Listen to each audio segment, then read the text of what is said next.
If I done good, how come I feel so rotten? I was working on a paper for school and I couldn't find the right way to start it or end it, partly, I guess, because I kept thinking of Abe. Wherever I turned, there was something that reminded me of him. Like I had this dream. I was in a sunny place with palm trees, so I guess it could have been down at Myrtle Beach because there's plenty of palmettos down there. They're like palm trees, only smaller, sort of like miniatures. Anyway, there was a lot of people around and I was talking to them and somebody brought me a phone and said it was Abe. Did I want to talk to him? I said yes and took the phone. I couldn't hear the voice on the other end. It was so little. And I woke up from the dream. It was the middle of the night and I just lay there thinking about Abe and what I'd done to him. You see, after he and I had been together, I got to feeling how bad I was sneaking around behind my mama's and daddy's backs to be with a man. I mean, a grown man on top of all of that. In spite of what I'd said before. I got to thinking what the good book said about desire being the devil's playground, and I was so drunk with desire I couldn't hardly stand it. Couldn't hardly count the number of ways I was bad, so I done something that I ain't too proud of, and maybe the thing that makes me the regretfulest. Afterwards, I come to realize it wasn't nothing to be ashamed of or nothing, but at the time I just didn't know what to do about it, not quite sure what it all meant. It all started with a conversation I had with Abe. I was telling him I was having problems with our being together and doing what we were doing. You're a man, a full-grown man, I told him.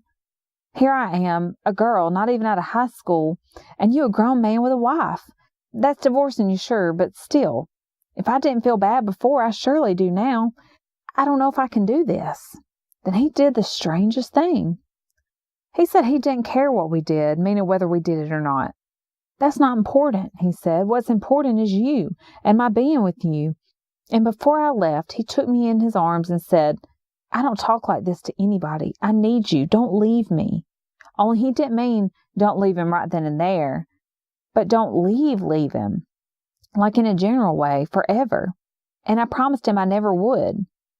And it was after I went home that I realized what I'd have to do. I'd have to hurt him bad to make him leave me alone. Because without that, I was a goner. So you see, it was really self-defense and for his good too that I'd set out to do what I did. Which, like I said, I ain't proud of, but I'm telling you so you'll know the truth about me and how truly bad I can be to do such a thing to the person who loved me most, outside of my own family, of course. After all, blood's thicker than mud, because I knew if I didn't do something to make him go away, I'd do something really bad. I had this assignment in school that I had to see a cultural event. That meant like something you couldn't get by just watching TV, not even the Discovery Channel or the Arts and Entertainment Channel. You actually had to go someplace and like see it. It could be a concert or a play or even a museum.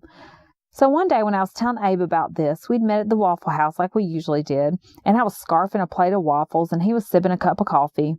Now, their waffles are mighty good all the way from Belgium, some of them, but I'll advise you to stay away from the coffee. It's as bitter as ditch water off the interstate and about as good tasting, though for some reason, Abe seemed to like it because he was coming in an awful lot just to have a cup of coffee. Does Shakespeare count? He asked me. Is that culture enough? He always had a funny way of saying things, always putting a humorous twist on them. I suppose so, I said, not knowing what he was getting at. They're doing Romeo and Juliet over at the college. It's kind of a cliche, but you want to go? I can get us some tickets. I couldn't say no since he put it like that, so I said yes, all the time thinking I shouldn't.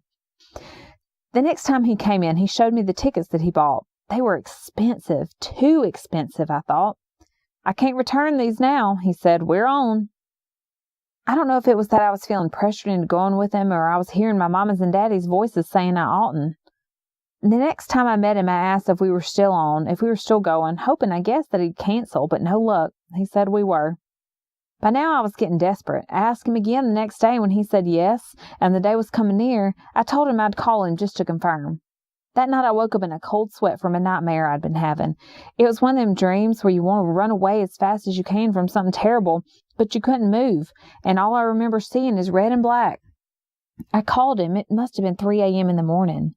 Don't hate me, I said into the answer machine, my heart pounding so loud I was afraid he'd hear it on the recording, and my tongue swollen so large I nearly choked on it.